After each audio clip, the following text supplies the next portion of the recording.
Welcome back to Little Women, Chapter 9. I do think it was the most fortunate thing in the world that those children should have the measles just now, said Meg, one April day as she stood packing the go-abroady trunk in her room, surrounded by her sisters. And so nice of Annie Moffat not to forget her promise. A whole fortnight of fun will be regularly splendid, replied Jo, looking like a windmill as she folded skirts with her long arms. And such lovely weather. I'm so glad of that, added Beth, tidily sorting neck and hair ribbons in her best box, lent for the great occasion. I wish I was going to have a fine time and wear all these nice things, said Amy with her mouth full of pins, as she artistically replenished her sister's cushion. I wish you were all going, but as you can't, I shall keep my adventures to tell you when I come back. I'm sure it's the least I can do when you've been so kind, lending me things and helping me get ready, said Meg, glancing round the room at the very simple outfit, which seemed nearly perfect in their eyes. What did Mother give you out of the treasure box? Asked Amy, who had not been present at the opening of a certain cedar chest, in which Mrs. March kept a few relics of past splendor, as gifts for her girls when the proper time came. A pair of silk stockings, that pretty carved fan, and a lovely blue sash. I wanted the violet silk, but there isn't time to make it over, so I must be contented with my old tarlatan. It will look nice over my new muslin skirt, and the sash will set it off beautifully. I wish I hadn't smashed my coral bracelet, for you might have had it, said Jo, who loved to give and lend, but whose possessions were usually too dilapidated to be of much use. There's a lovely old-fashioned pearl set in the treasure chest, but Mother said real flowers were the prettiest ornament for a young girl, and Laurie promised to send me all I want, replied Meg. Now, let me see. There's my new gray walking suit. Just curl up the feather in my hat, Beth, then my poplin for Sunday, and the small party. It looks heavy for spring, doesn't it? The violet silk would be so nice. Oh, dear. Never mind. You've got the tarlatan for the big party, and you always look like an angel in white, said Amy, brooding over the little store of finery in which her soul delighted. It isn't low-necked and it doesn't sweep enough, but it will have to do. My blue house dress looks so well, turned and freshly trimmed, that I feel as if I'd gotten a new one. My silk sacque isn't a bit the fashion, and my bonnet doesn't look like Sally's. I didn't like to say anything, but I was sadly disappointed in my umbrella. I told Mother black with a white handle, but she forgot and bought a green one with a yellowish handle. It's strong and neat, so I ought not to complain, but I know I shall feel ashamed of it beside Annie's silk one with a gold top, sighed Meg, surveying the little umbrella with great disfavor. Change it, advised Jo. I won't be so silly or hurt Marmy's feelings when she took so much pains to get my things. It's a nonsensical notion of mine, and I'm not going to give up to it. My silk stockings and 2 pairs of new gloves are my comfort. You are a dear to lend me yours, Jo. I feel so rich and sort of elegant with 2 new pair, and the old ones cleaned up for common. And Meg took a refreshing peep at her glove box. Annie Moffat has blue and pink bows on her nightcaps. Would you put some on mine? She asked, as Beth brought up a pile of snowy muslins, fresh from Hannah's hands.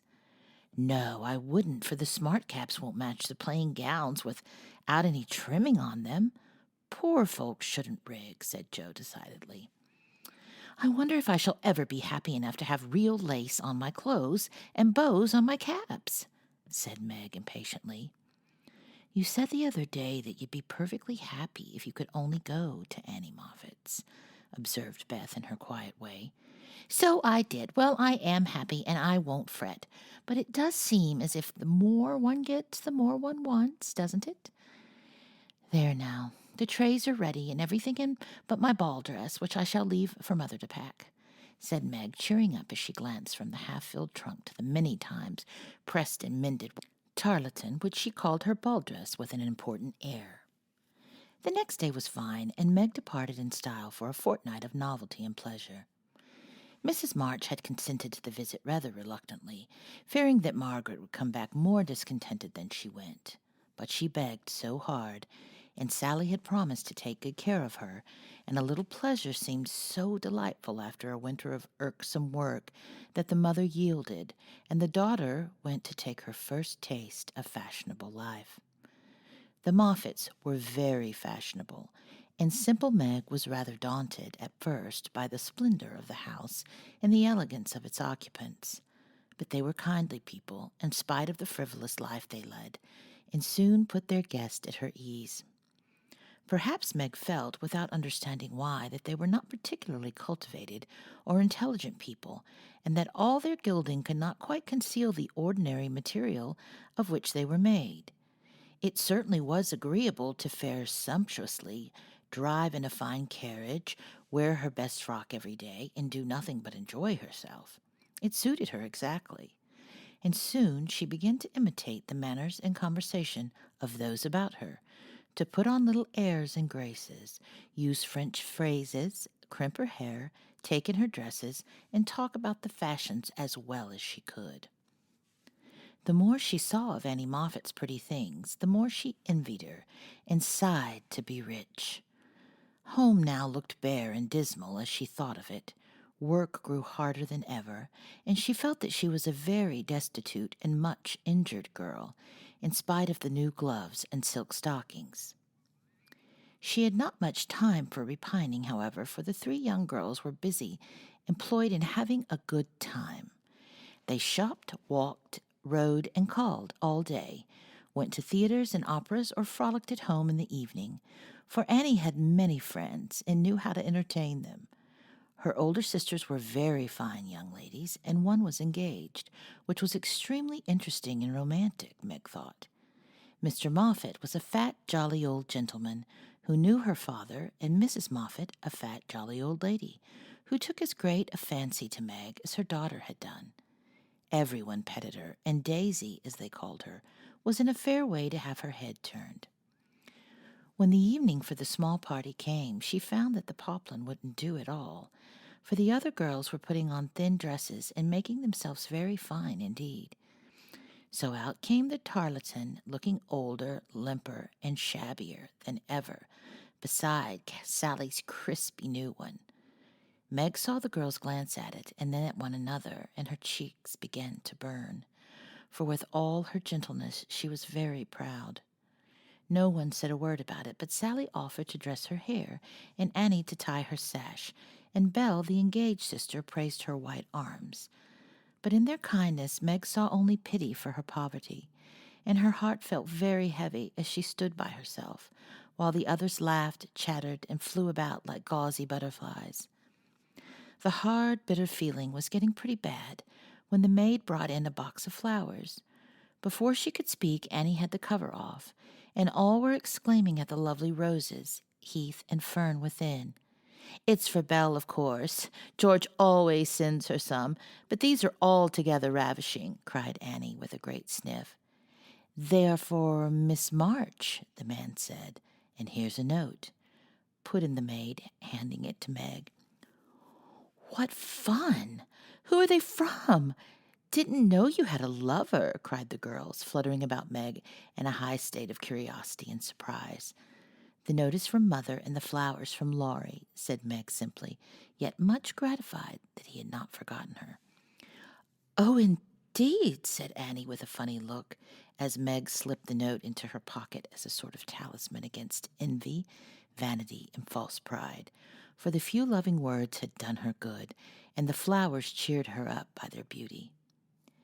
Feeling almost happy again, she laid by a few ferns and roses for herself, and quickly made up the rest in dainty bouquets for the breasts, hair, or skirts of her friends, offering them so prettily that Clara, the elder sister, told her she was the sweetest little thing she ever saw, and they looked quite charmed with her small attention. Somehow the kind act finished her despondency, and when all the rest went to show themselves to Mrs. Moffat, she saw a happy, bright-eyed face in the mirror. As she laid her ferns against her rippling hair and fastened the roses in the dress, they didn't strike her as so very shabby now. She enjoyed herself very much that evening, for she danced to her heart's content. Everyone was very kind, and she had 3 compliments. Annie made her sing, and someone said she had a remarkably fine voice. Major Lincoln asked who the fresh little girl with the beautiful eyes was, and Mr. Moffat insisted on dancing with her because she didn't dawdle, but had some spring in her, as he gracefully expressed it. So altogether she had a very nice time, till she overheard a bit of conversation, which disturbed her extremely. She was sitting just inside the conservatory waiting for her partner to bring her an ice when she heard a voice on the other side of the flowery wall. "How old is he?" "16 or 17, I should say," replied another voice. "It would be a grand thing for one of those girls, wouldn't it? Sally says they're very intimate now, and the old man quite dotes on them. Mrs. M. has made her plans, I dare say, and will play her cards well, early as it is. The girl evidently doesn't think of it yet," said Mrs. Moffat. She told that fib about her mamma as if she did know, and colored up when the flowers came quite prettily. Poor thing! She'd be so nice if she was only got up in style. "Do you think she'd be offended if we offered to lend her a dress for Thursday?" asked another voice. "She's proud, but I don't believe she'd mind, for that dowdy tarlatan is all she's got. She may tear it tonight, and that will be a good excuse for offering a decent one."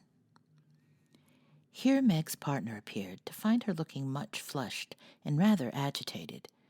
She was proud, and her pride was useful just then, for it helped her hide her mortification, anger, and disgust at what she had just heard. For innocent and unsuspicious as she was, she could not help understanding the gossip of her friends. She tried to forget it, but could not, and kept repeating to herself, "Mrs. M. has made her plans. That fib about her mamma, and dowdy tarlatan," till she was ready to cry and rush home to tell her troubles and ask for advice. And that was impossible. She did her best to seem gay, and being rather excited, she succeeded so well that no one dreamed what an effort she was making. She was very glad when it was all over, and she was quiet in her bed, where she could think and wonder and fume till her head ached, and her hot cheeks were cooled by natural tears. Those foolish yet well-meant words had opened a new world to Meg, and much disturbed the peace of the old one in which she now has lived as happily as a child. Her innocent friendship with Laurie was spoiled by the silly speeches she had overheard. Her faith in her mother was a little shaken by the worldly plans attributed to her by Mrs. Moffat, who judged others by herself, and the sensible resolution to be contented with the simple wardrobe which suited a poor man's daughter was weakened by the unnecessary pity of girls who thought a shabby dress one of the greatest calamities under heaven. Poor Meg had a restless night, and got up heavy-eyed, unhappy, half resentful toward her friends, and half ashamed of herself for not speaking out frankly and setting everything right. Everybody dawdled that morning, and it was noon before the girls found energy enough to even take up their worsted work. Something in the manner of her friends struck Meg at once. They treated her with more respect, she thought, took quite a tender interest in what she said, and looked at her with eyes that plainly betrayed curiosity. All this surprised and flattered her, though she did not understand it until Miss Bell looked up from her writing and said with a sentimental flair, "Daisy, dear, I've sent an invitation to your friend, Mr. Lawrence, for Thursday. We should like to know him, and it's only a proper compliment to you." Meg colored, but a mischievous fancy to tease the girls made her reply demurely, "You're very kind, but I'm afraid he won't come." "Why not, Cherie?" asked Miss Bell. "He's too old." "My child, what do you mean? What is his age? I beg to know," cried Miss Clara. "Nearly 70, I believe," answered Meg, counting stitches to hide the merriment in her eyes. "You sly creature, of course we meant the young man," exclaimed Miss Bell, laughing. "There isn't any. Laurie is only a little boy." And Meg laughed also at the queer look which the sisters exchanged as she thus described her supposed lover. "About your age," Nan said. "Nearer my sister Jo's. I'm 17 in August," returned Meg, tossing her head. "It's very nice of him to send you flowers, isn't it?" said Anne, looking wise about nothing. Yes, he often does, to all of us, for their house is full, and we are so fond of them. My mother and old Mr. Lawrence are friends, so it is quite natural that we children should play together, and Meg hoped they would say no more. It's evident Daisy isn't out yet, said Miss Clara de Belle with a nod. Quite a pastoral state of innocence all around, returned Miss Bell with a shrug.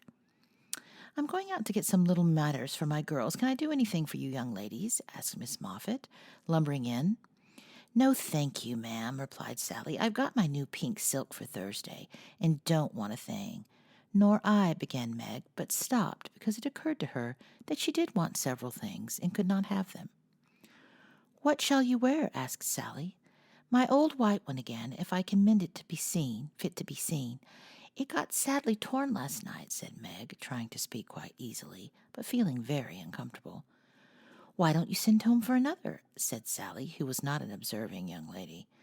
I haven't got another.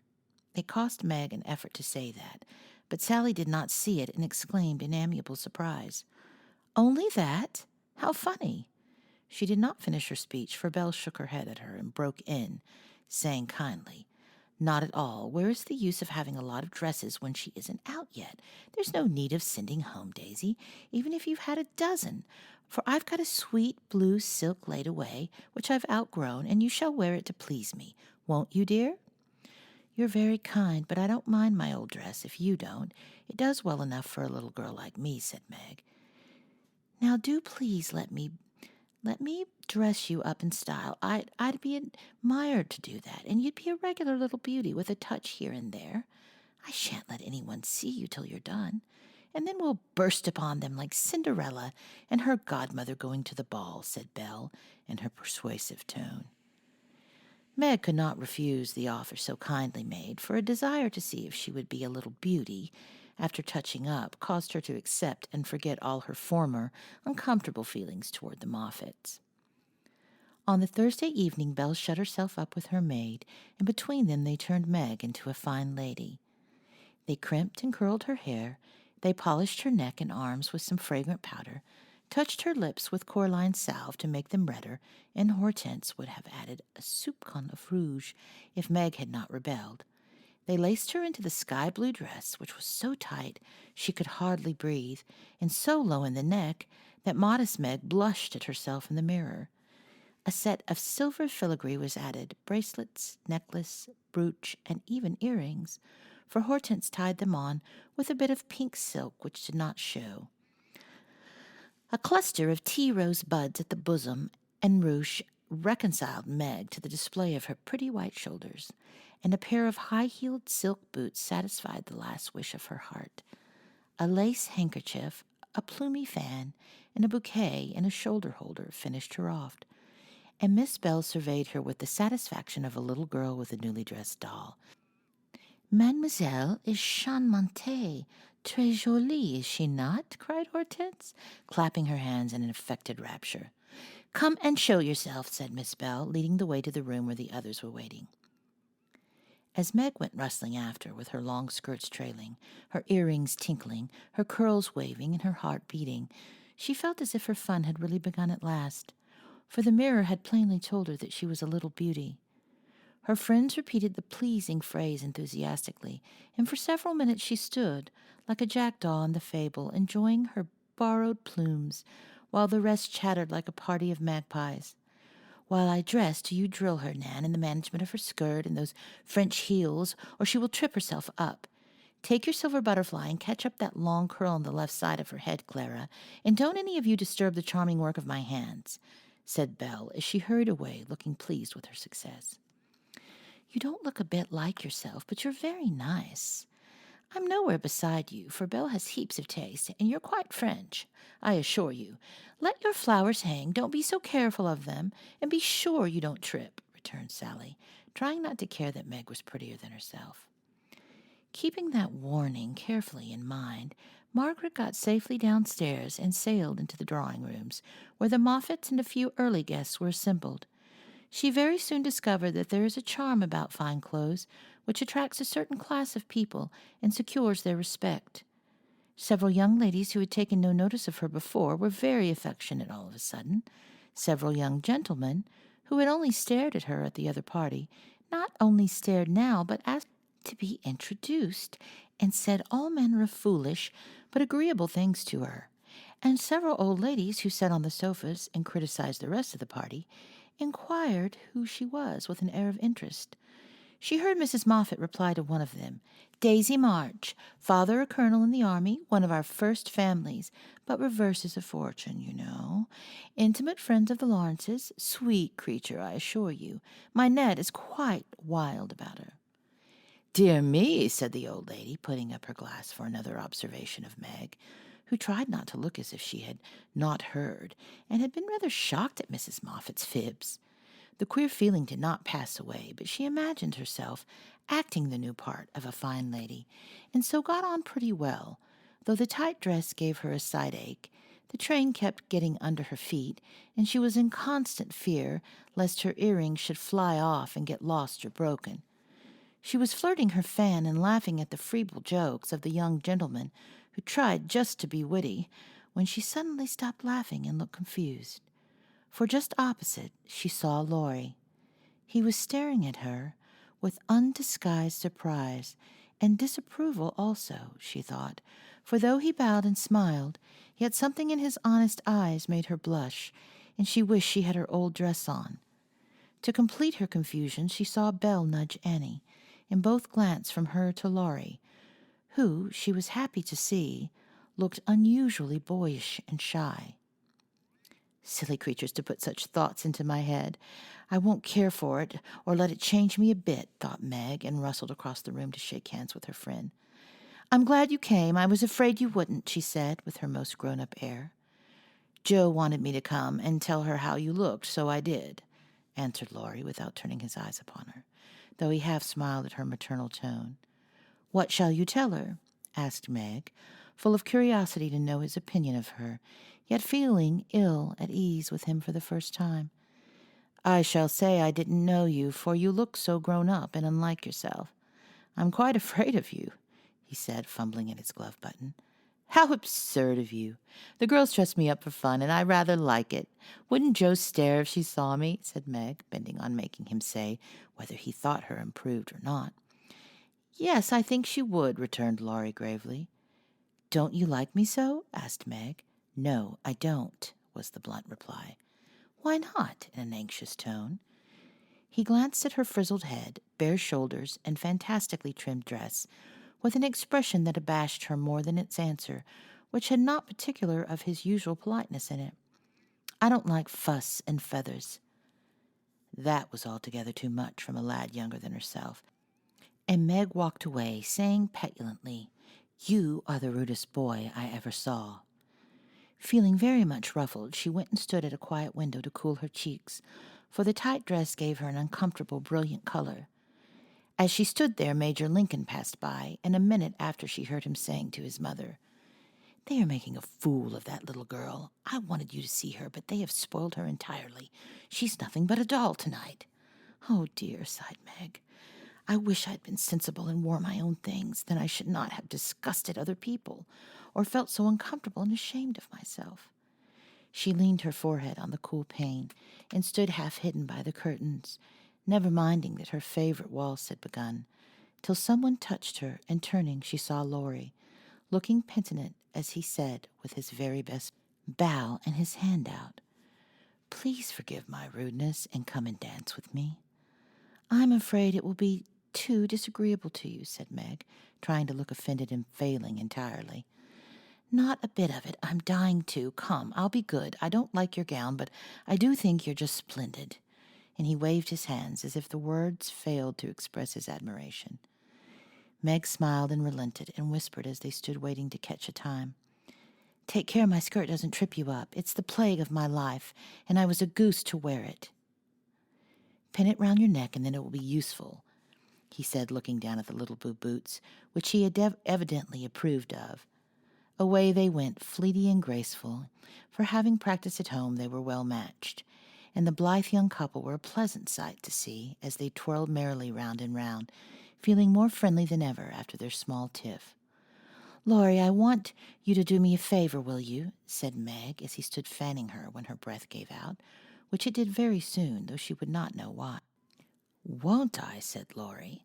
Please don't tell them at home about my dress tonight. They won't understand the joke, and it will worry Mother.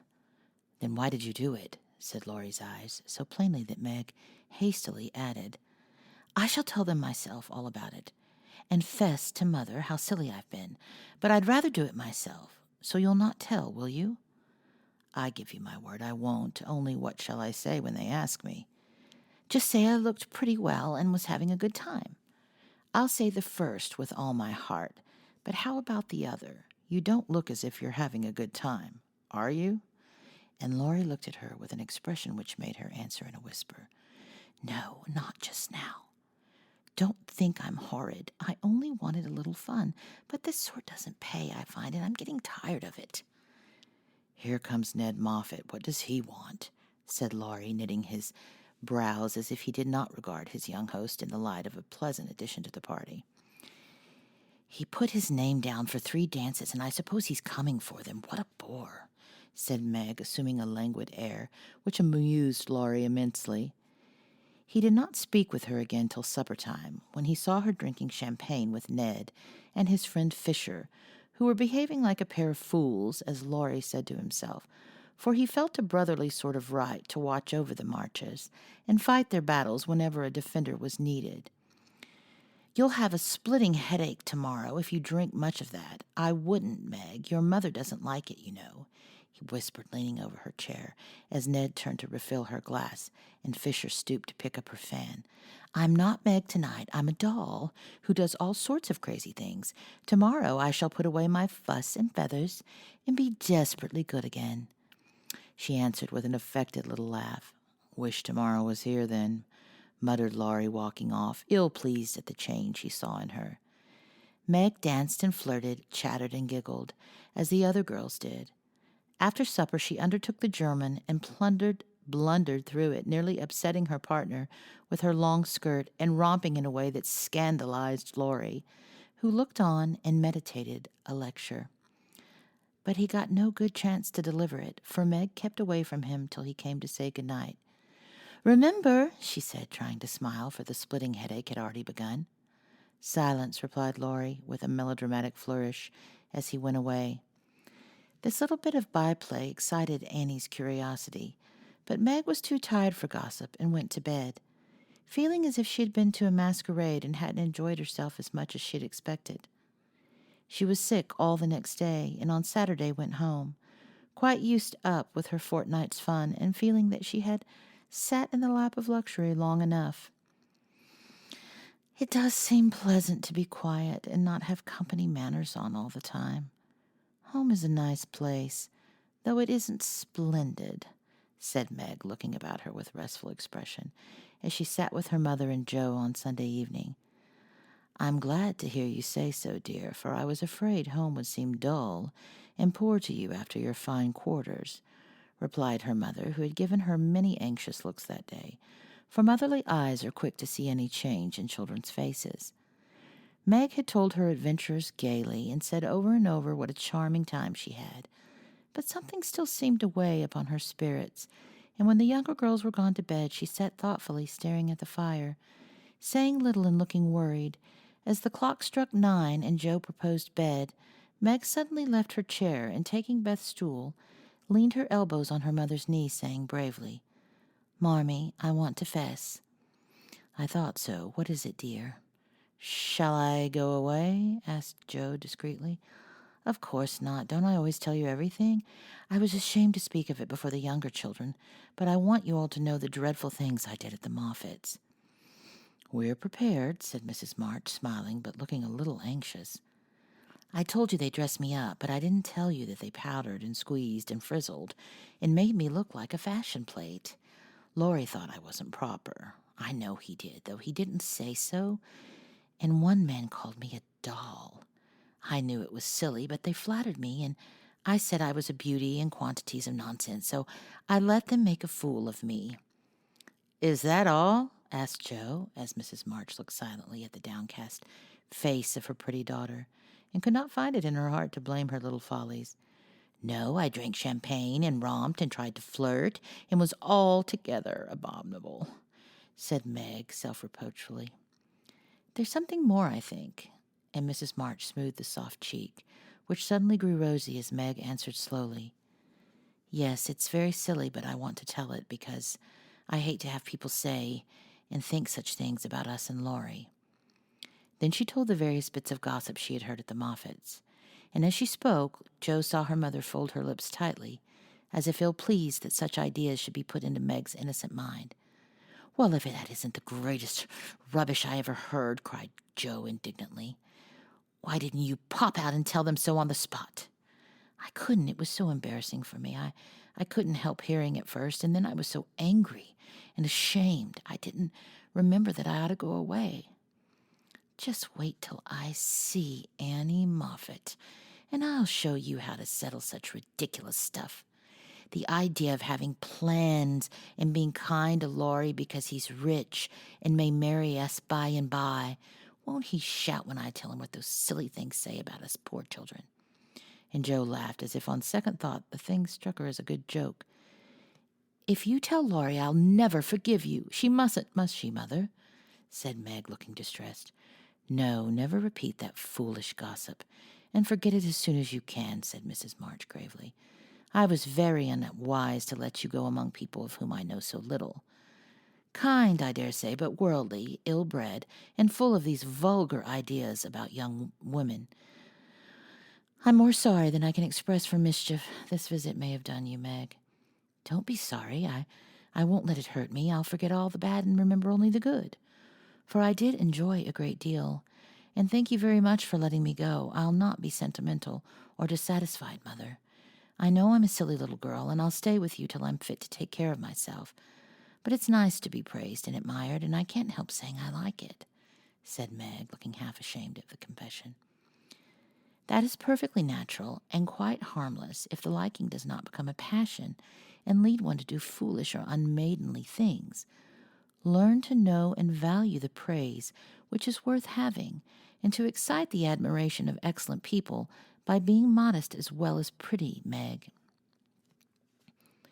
Margaret sat thinking a moment while Jo stood with her hands behind her, looking both interested and a little perplexed, for it was a new thing to see Meg blushing and talking about admiration, lovers, and things of that sort, and Jo felt as if it were during that fortnight her sister had grown up amazingly, and was drifting away from her into a world where she should not follow or could not follow. Mother, do you have plans, as Mrs. Moffat said? Asked Meg bashfully. Yes, my dear, I have a great many. All mothers do, but mine differ somewhat from Mrs. Moffat's, I suspect. I will tell you some of them, for the time has come when a word may set this romantic little head and heart of yours right, on a very serious subject. You are young, Meg, but not too young to understand me, and mother's lips are the fittest to speak of such things to girls like you. Jo, your turn will come in time, perhaps, so listen to my plans and help me carry out them if they're good. Jo went and sat on one arm of the chair, looking as if she thought they were about to join in some very solemn affair. Holding a hand of each and watching the two young faces wistfully, Mrs. March said in her serious yet cheerful way, I want my daughters to be beautiful, accomplished, and good, to be admired, loved, and respected, to have a happy youth, to be well and wisely married, and to lead useful, pleasant lives, with as little care and sorrow to try them as God sees fit to send. To be loved and chosen by a good man is the best and sweetest thing which can happen to a woman, and I sincerely hope my girls may know this beautiful experience. It is natural to think of it, Meg, right to hope and wait for it, and wise to prepare for it, so that when the happy time comes you may feel ready for the duties and worthy of the joy. My dear girls, I'm ambitious for you, but not to have you make a dash into the world, marry rich men merely because they are rich, or have splendid houses, which are not homes because love is wanting. Money is a needful and precious thing, and when well used, a noble thing. But I never want you to think it is your first or only prize to strive for. I'd rather see you poor men's wives, if you were happy, beloved, contented, than queens on thrones without self-respect and peace. Poor girls don't stand any chance, Belle says, unless they put themselves forward, sighed Meg. Then we'll be old maids, said Joe stoutly.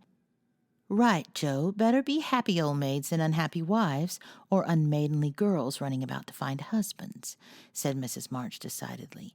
Don't be troubled, Meg. Poverty seldom daunts a sincere lover.